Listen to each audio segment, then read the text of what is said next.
Good morning, everyone. It is Sunday, December 1st. It's December. How about that?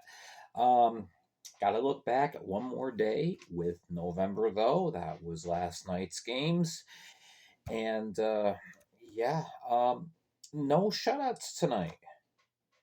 Kind of unusual with the trend we've been setting for the year so far.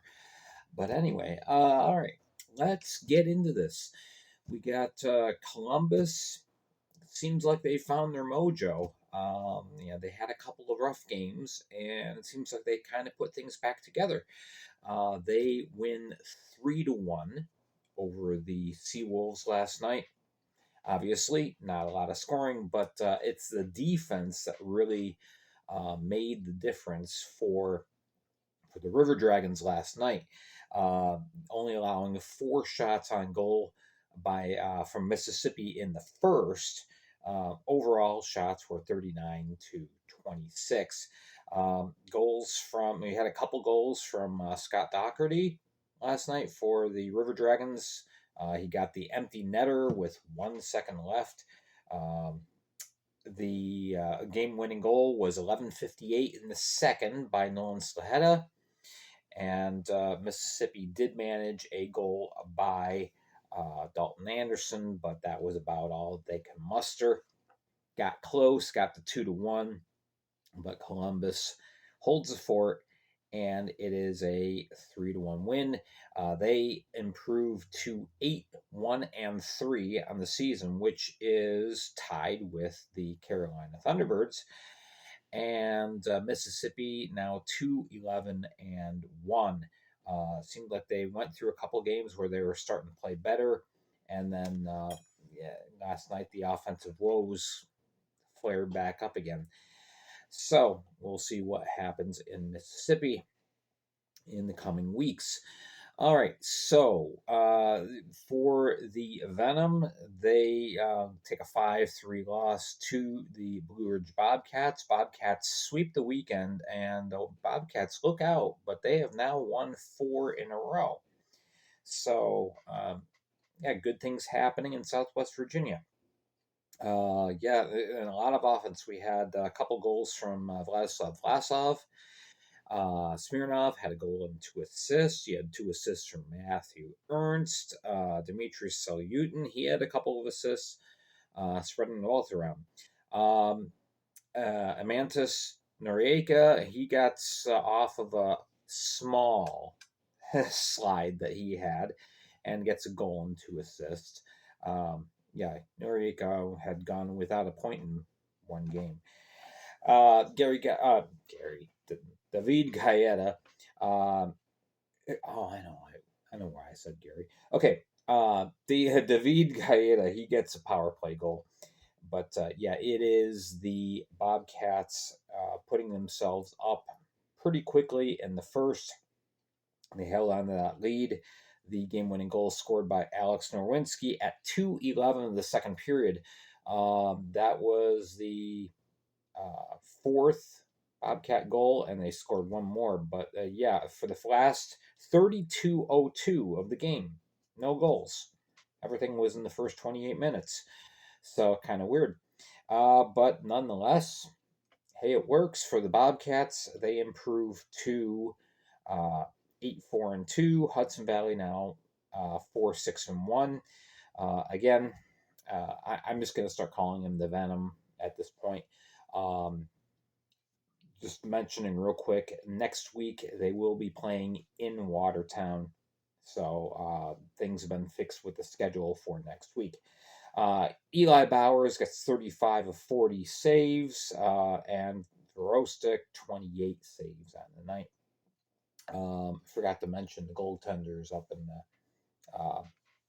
in the first game, but you see them listed there. All right, Baton Rouge. They end their 1-game losing streak and start another winning streak. 7-4 win in Monroe last night. Monroe ended up in a 4-0 hole. They never could recover. Good crowd on hand, of course, as always in Monroe. They're drawing very, very well. Just want to see a little bit more consistency on the ice from them. Um, for the Zydeco, it's Elijah Wilson having a great year. 2 goals and an assist.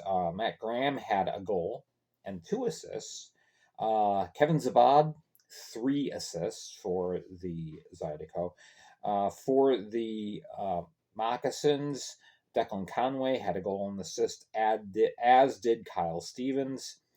Blake Anderson with a couple of helpers. The game started off with Marcus Ekholm Rosen in goal. He played the first 26-31, and then he was pulled in favor of Sean Kuhn. Kuhn, excuse me, there's that old habit again. Kuhn did not have the best night. 25-28, he gives up the game-winning goal, so he takes the loss. Brendan Colgan, not the best night for him either, but he did what he needed to do, gets 25 saves on the night and the win.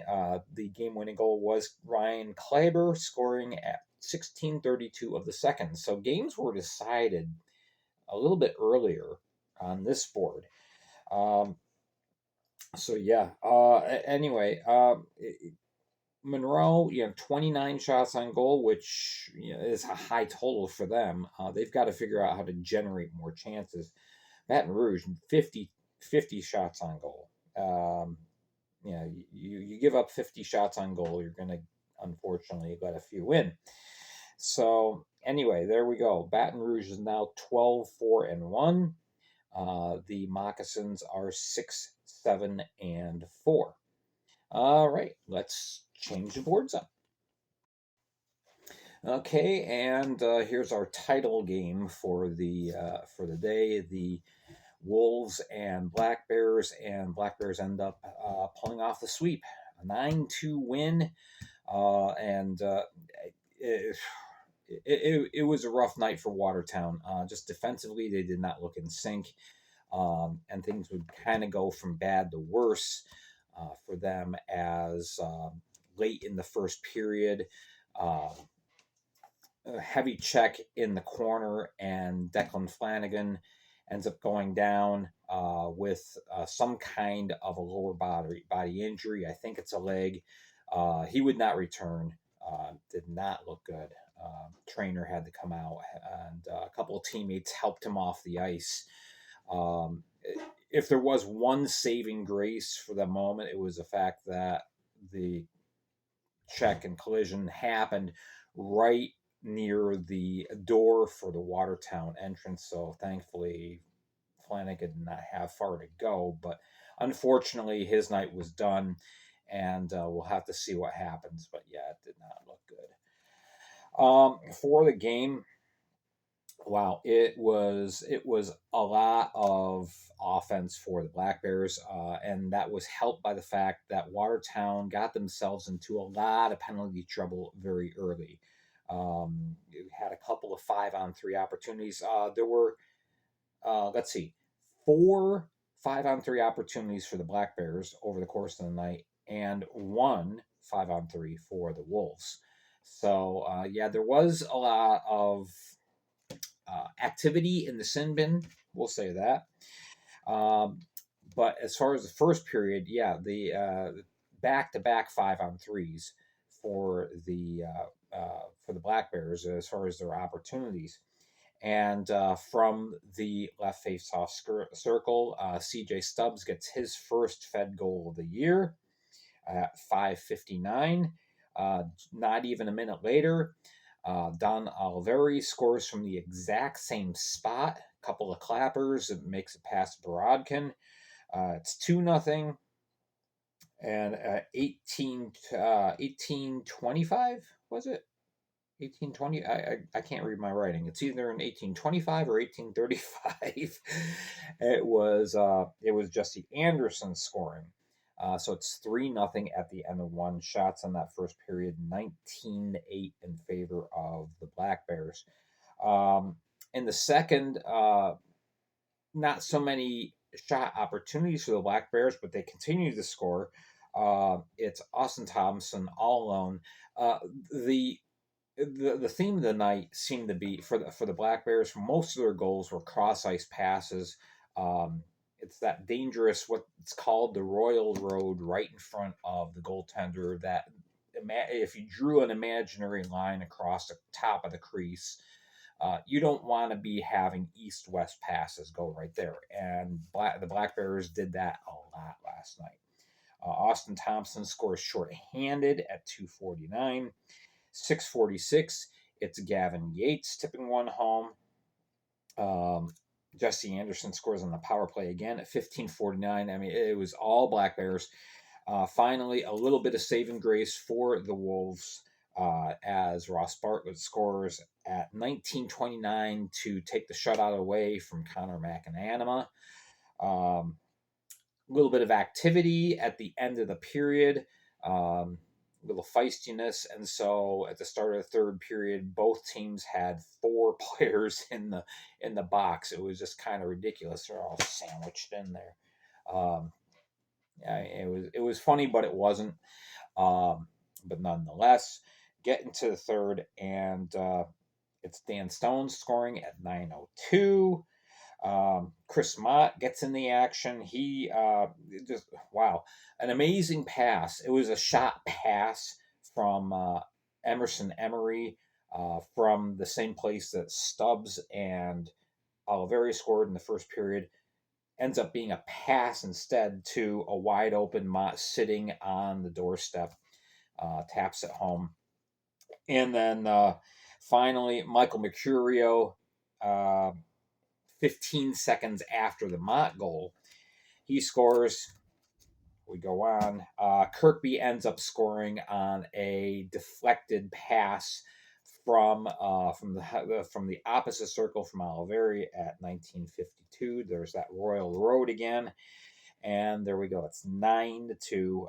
Watertown looking for just to go home and regroup. Hopefully, they can get shoveled out this next couple of days so they can get ready for taking on the Venom this next week.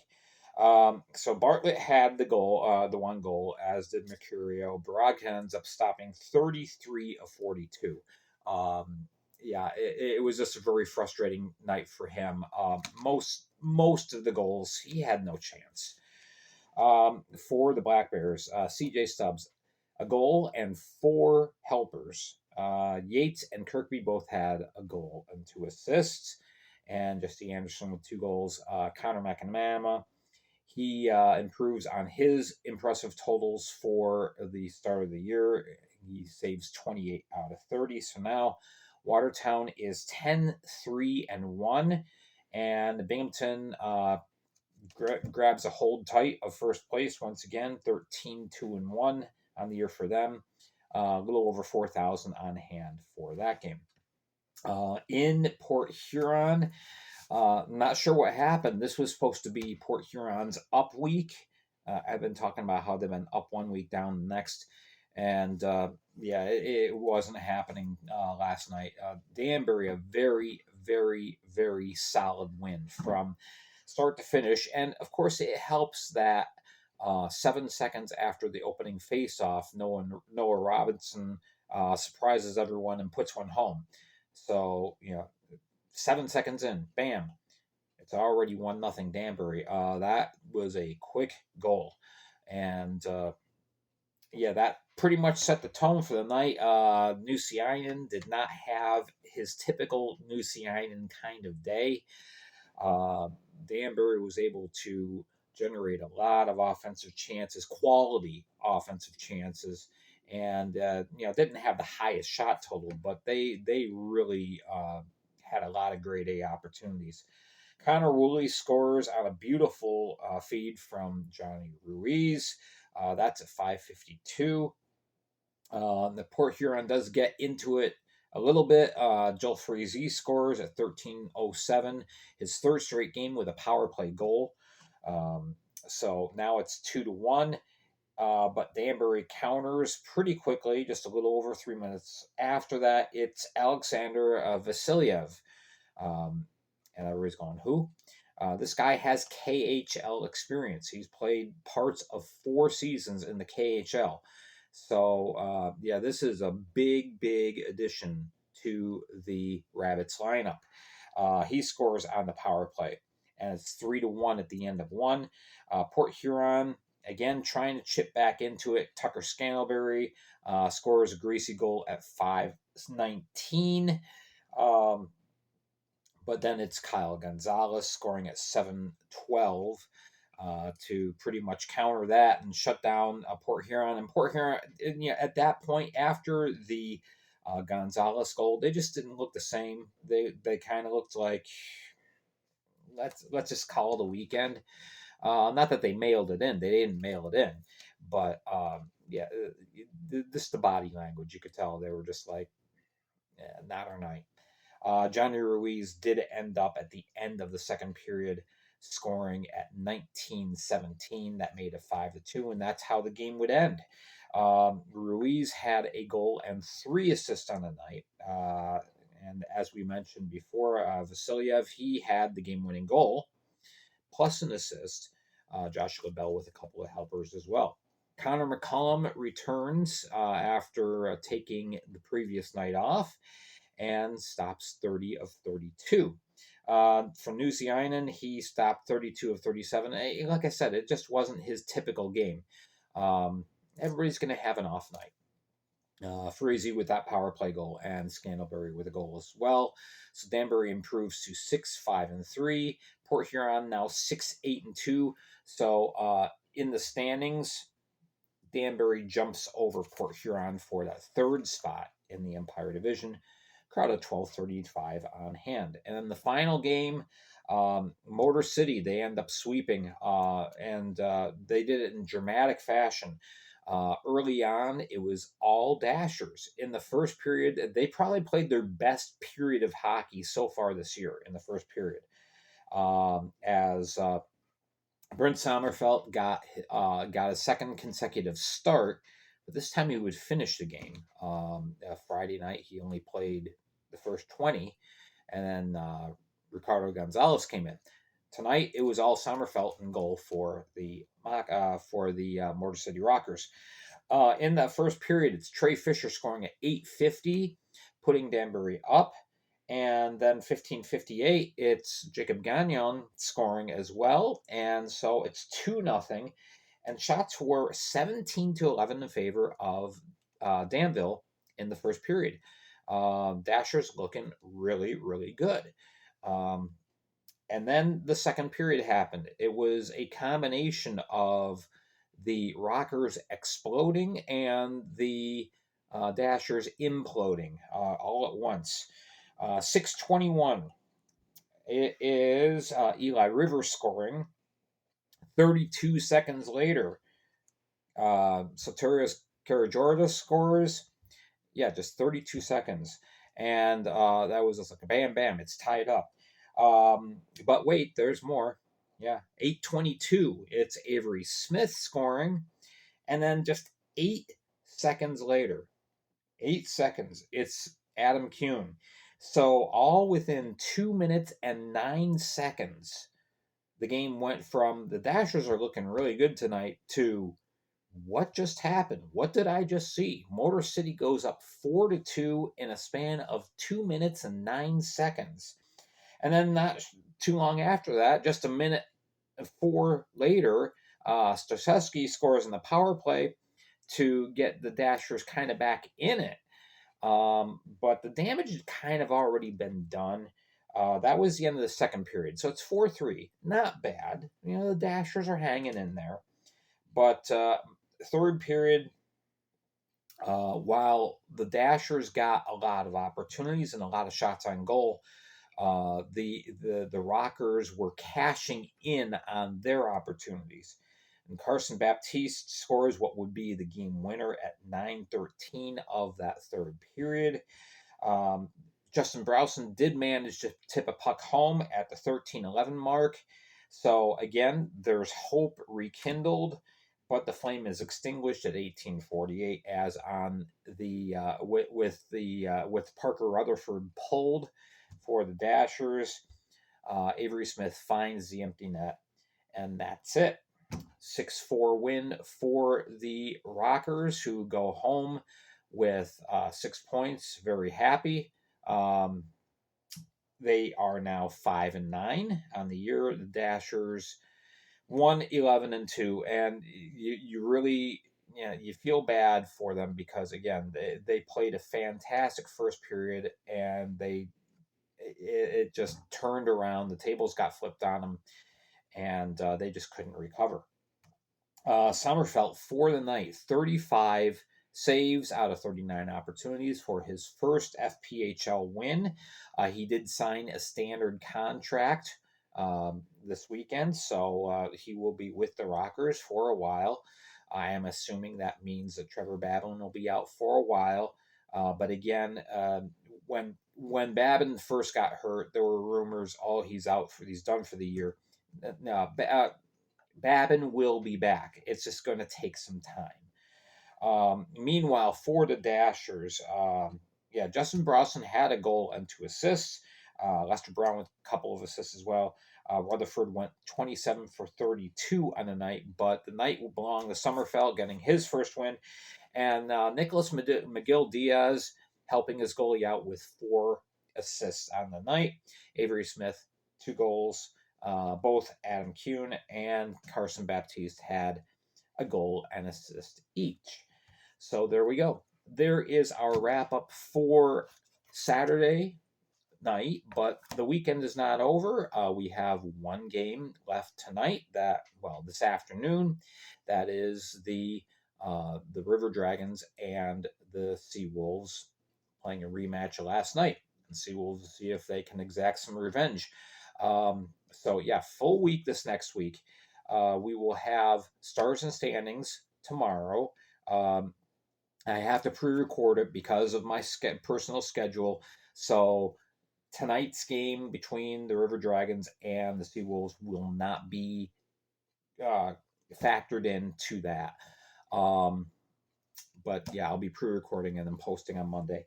Thursday here on Fed League Flash, since we are roughly about a quarter of the way through the season.